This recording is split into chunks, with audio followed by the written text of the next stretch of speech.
Assalamualaikum warahmatullahi wabarakatuh. Kali ini saya akan mereview salah satu keris pusaka yang sangat langka dan menurut saya ini istimewa. Jadi sandangannya memang sederhana ya. Monggo amati. Nah ini pada sesi pertama saya akan menunjukkan secara menyeluruh bagaimana dalam satu bilah terdapat dua dapur. Pada bagian sorsoran kita perhatikan ricikannya terdapat sekar kacang ya. Kemudian pijetannya pun dangkal. Gandiknya sabit rontal dan di belakang terdapat ricikan gereneng ya, gereneng susun di situ.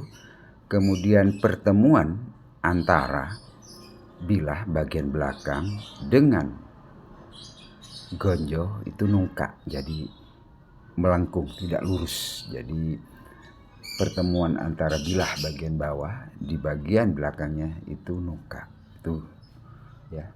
Kemudian ricikan lain tidak ada. Bilah melokpau, katanya orang Madura mengatakan melokpau, atau kalau orang Jawa mengatakan sigar penjalin. Dan perawakannya cukup kekar ya, gagah dengan dimensi ukuran.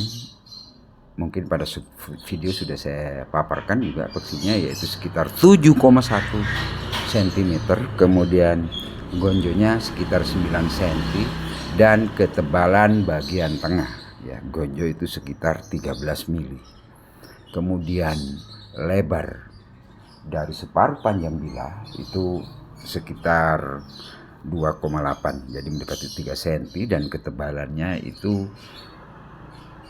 sekitar 5 mm. Panjang bilah pusaka ini 39 cm. Jadi dengan dimensi seperti itu maka perawakannya gagah. Dalam satu bilah terdapat dua dapur pada bagian bawah ya, sampai separuh bilah seperti keris lurus dan berdapur sujen ampel. Jadi keris pusaka ini ciri dapur sujen ampel terwakili ya, terpenuhi. Kemudian kalau kita amati pada bagian ujung terdapat dapur damar muruk, atau bisa dikatakan juga Pak Kris mengatakan dapur urubing dilah ya, luk 3. Kemudian tataan pamornya mulai dari gonjo ya. Kalau kita amati di situ terdapat pamor tiban, yaitu ada pamor kalacakra, ada pamor tendung musuh yang terkombinasi secara apik pada gonjo. Monggo pemirsa amati. Jadi kemudian bagian sorsoran di tengah terdapat pamor pusar bumi yang sangat halus dan rapat ya. Kondisi pusaka ini dalam kondisi kering setelah diwaharangi 2 hari kemarin. Monggo pemirsa amati detailnya. Jadi bilah pusaka ini termasuk pamor dwi warna, pamor pusar bumi, dan pamor pendaringan kebak. Jika melihat dari bentuk perawakan ya, tangtingan, kemudian material dan bangun pusaka ini, maka memang benar kalau Pak Kris di Madura, khususnya di Sumeneb, mengatakan bahwa ini merupakan salah satu keris pusaka dengan garap khusus dalam Keraton Sumeneb ya. Jadi berpamor langka, dwi warna, berdapur juga langka. Jadi perpaduan antara dapur sujen ampel dan urubing dilah, dan ini termasuk keris corok karena lebih dari 38 cm, yaitu tepatnya sekitar 39 cm. Jadi pada sesi pertama ini saya shoot apa adanya tanpa pembesaran. Memang saya buat slow motion, dan video ini saya buat durasinya agak panjang, 12 menit lebih ya, dengan tujuan agar para pencinta Tonsan Aji ataupun para pemirsa yang masih belum mencintai dan tidak begitu suka dengan hasil karya leluhur kita, dengan melihat pusaka ini akan menjadi senang dan mencintai kebudayaan leluhur kita. Nanti mari kita lihat nanti pada sesi kedua saya buat perbesaran videonya menjadi 3 kali semula, sekitar 3 kali semula. Pemirsa akan bisa melihat lebih jelas bagaimana bentuk dan material pusaka langka ini. Mari kita lihat mulai dari bagian gonjonya, gandiknya, karena di daerah Sorsoran itu adalah merupakan pusat dari garap dan ricikan pada sebilah keris pusaka. Nah, ini saya tunjukkan di awal ya dengan perbesaran 3 kali, itu pada bagian bawah gonjonya, sirah cecaknya pemirsa bisa melihat ya.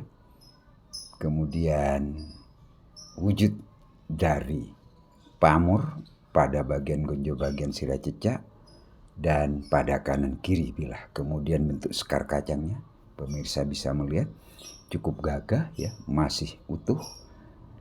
Licikan jalen, lambe gajah tunggal, kemudian pijitannya dangkal. Tidak ada serawian. Nah, ini nungkak pada bagian belakang, kemudian licikan gerenang. Monggo amati detailnya. Nah, ini pusar buminya sangat halus dan menyatu dengan material yang menjadi dasar dari pusaka ini. Nah, ini pada bagian pinggirannya, lis-lisannya pemirsa bisa melihat. Nah, ini full pamor semuanya menyeluruh. Jadi terdapat banyak pamor tiban ya, kombinasi dengan pamor rekan pada pusar bumi. Nah, pada secara umum dikatakan pendaringan kebak, namun kalau kita cermati pada pendaringan kebak ini terdapat kombinasi pamor melumah tiban ya. Ada pusar, pamor pusar-pusar yang kecil juga. Jadi filosofinya lengkap. Jadi tuah yang diharapkan oleh empu yang diwujudkan dalam sebilah keris pusaka ini cukup lengkap. Ada tuah yang diharapkan kepada pemiliknya kerejekian, ada tuah perlindungan ya, dari pamor pusar bumi, kemudian dari wujud dapurnya, dapur Sujen Ampel, dikombinasikan di pucuk keris adalah pamor damar mulut luk 3. Jadi itu merupakan sebuah kombinasi dapur yang sangat langka, dan saya jarang menemukan dapur Urubing Dilah dipadukan dengan dapur Sujen Ampel. Jadi kita bisa melihatnya. Nah, ini belumbungannya, pijitannya dangkal, bentuk sirah cecaknya pemirsa bisa mengamati. Nah, ini pamor kala cakra di sini juga ada, pamor cincin musuhnya juga ada, yang terdapat pada gonjo pusakanya. Ini bagian buntut orangnya pemirsa bisa melihat. Jadi tidak lancip ya. Jadi kalau kita katakan memiliki 2 titik sudut. Pamornya full menyeluruh. Nah, pemirsa bisa melihat bahwa keris pusaka ini bilahnya tebal, cukup lebar dibandingkan dengan keris pusaka pada umumnya. Jadi perbedaannya dengan dapur Sempaner ya, dengan Sujen Ampel terletak pada yang pertama tentunya adalah rancang bangunnya, bentuk bilahnya lebih tebal dari Sempaner. Di sini saya katakan melok pau, lebih lebar ya. Kemudian tidak ada ricikan tiklalis pada dapur Sujen Ampel ini. Itu perbedaannya. Kemudian Sempaner bentuk bilahnya lebih luwes, lebih ramping. Jadi kesan kalau kita memegang dan menanting bilah pusaka ini akan kelihatan kewibawaan ya, kewingitan dari keris pusaka Sujen Ampel Urubing Dilah luk 3 berpamor 2 warna, yaitu pamor pusar bumi dan pendaringan kebak.